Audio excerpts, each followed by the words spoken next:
Welcome, guys. It is Brittany It's Blessed, also known for Brittany Butterfly Podcast. This podcast is Bible study and talk and just, going over scriptures. So today, guys, I wanted to talk about, how the Lord talks about how we're not supposed to do gossiping.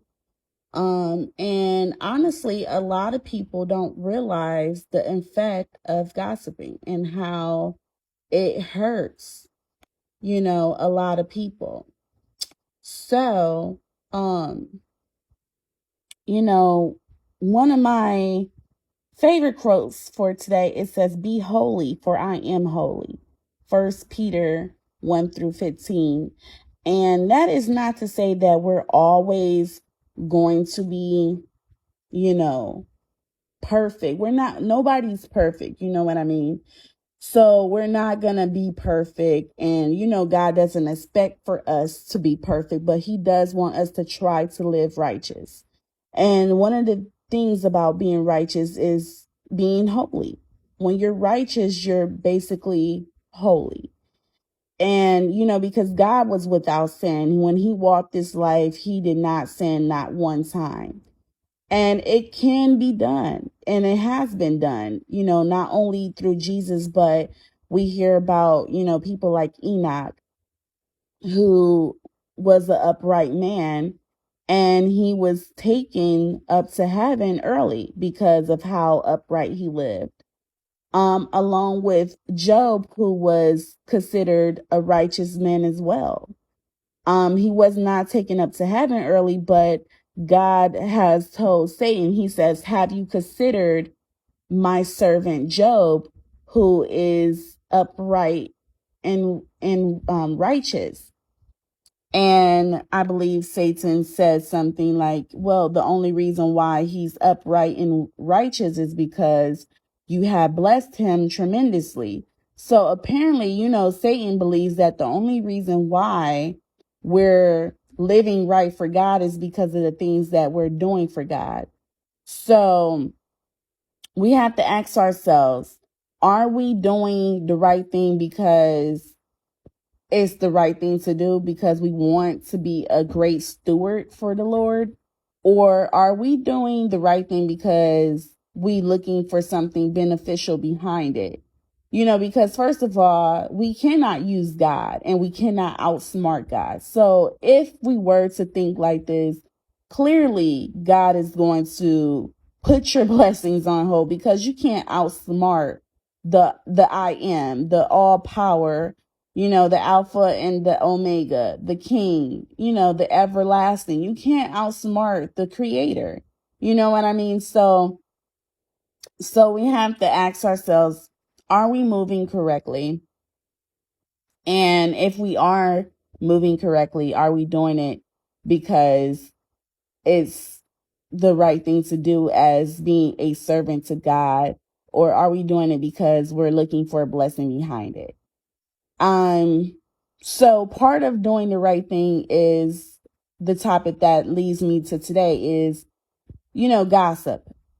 Now, a lot of people think gossiping is nothing wrong because they feel like, well, we're just talking, we're just chatting, we're just talking about something.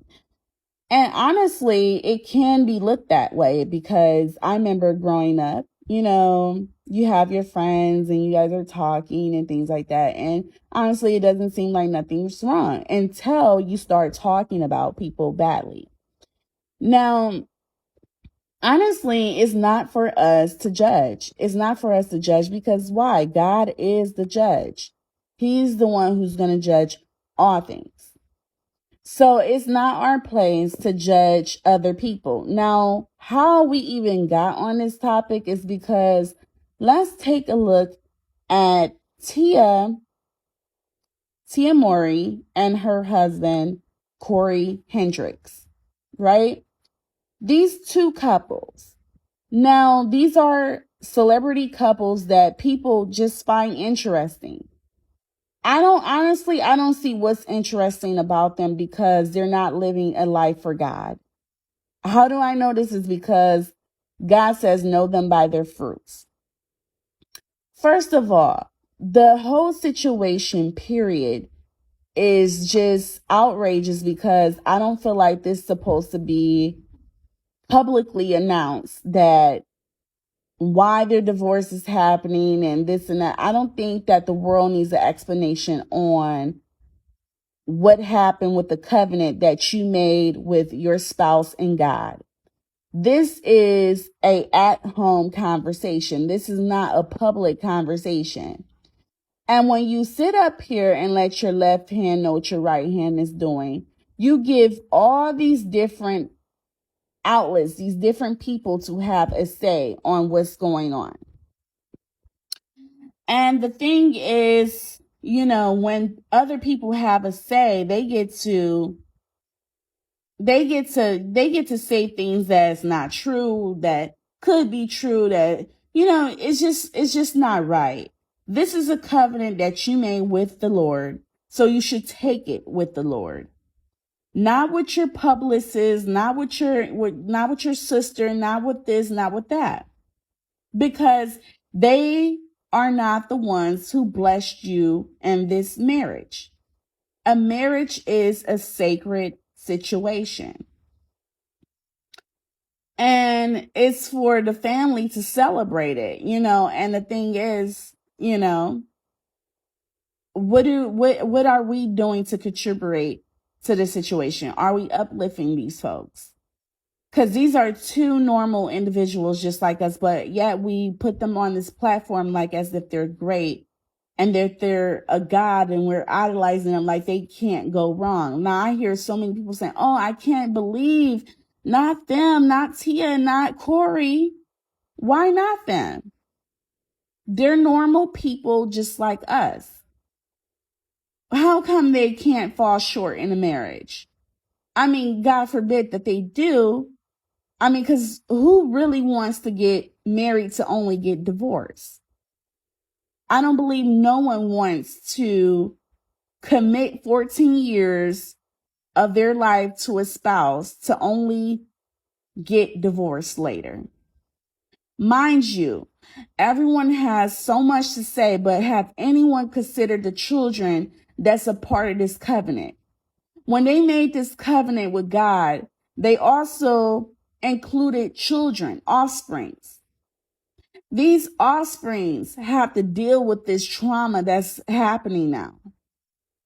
Now, if the marriage is bad, if this man has cheated or if she's cheated, then I can understand why the divorce happened, because I believe that is the only way that somebody should divorce, is if the spouse went outside of the marriage, because it's no longer sacred anymore. It's no longer precious anymore. It has been tainted. And so my thing is, no one is considering the kids in this situation. These kids are heartbroken. Do you think they really want to go to school and hear about, oh, we saw that your mom and dad online, they're getting divorced, they're this, they're that? They have to deal with that. And it's like, we have to stop being one of those people who gossip. We have to. It's not our place to talk about this type of situation. Now, the reason why I'm talking about it today is because I'm talking about it as a warning to those who are talking about it in a malicious way, saying, oh, well, look at them. How is they going to get a divorce? I can't believe they got a divorce. As if they're not human. They're human. Everybody goes through stuff. And the thing is, they put these celebrities on these platforms as if they can't go through nothing, as if divorce can't happen to them, as if a heartbreak can't happen to them, as if, being depressed can't happen to them, as if anxiety can't happen to them. They forget that these people are human. These people are human. They're not a